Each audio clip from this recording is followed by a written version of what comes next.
Brand experience is like a seamless representation of your brand across all touch points that your customer, and not forgetting your employee, interacts with.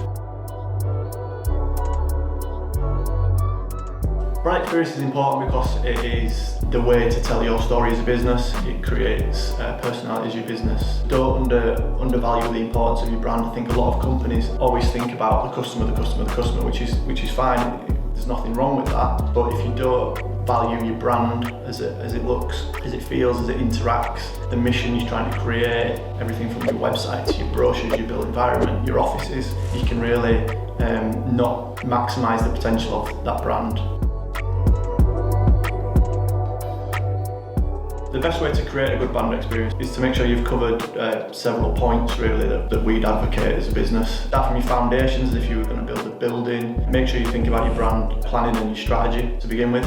So brand strategy is really getting your clarity and the foundation into what you want to be as a business.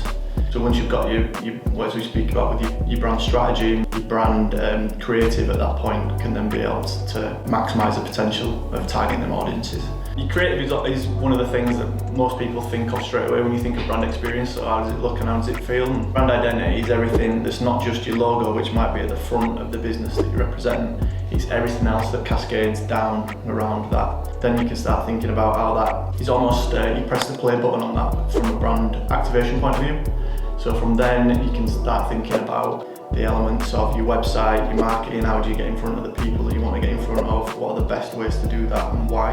That filters into stuff like your built environments as well. So it could be your office, it could be your retail unit, it could be your university, depending on what kind of sectors you're working in.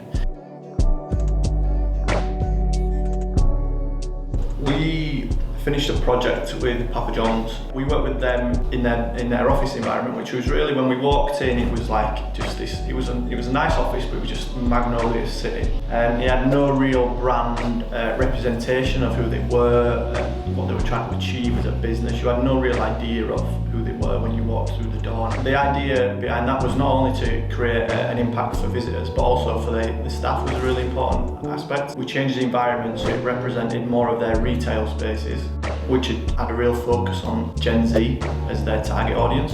So we needed to make sure that retail space which we'd worked on transitioned into their office environment. So all their staff always had connection to their target audiences and how they acted, what kind of things the target audiences were into, what kind of advertisements they were looking at, how they were working with the marketing team to really attract their target audience. So we changed their environment to represent that. So it was always consciously and subconsciously in their minds to think about what we're doing as a business, who are we doing it for, and why should we do this for our target audience. So you've always got your customer in mind, so it's a very customer-centric way of thinking. Because if you have all your aspects of your brand working in unison and at full potential, it creates purpose, builds emotional connection, shows customers what makes you you, and ultimately delivers results. Once you get that whole connected experience, as we call it, really seamless and integrated, that's when you create the real continuous growth. If your employees are invested, you get a better customer experience, your customer invested in your brand, you can grow your brand experiences even more across different markets, and then it just continues to grow together.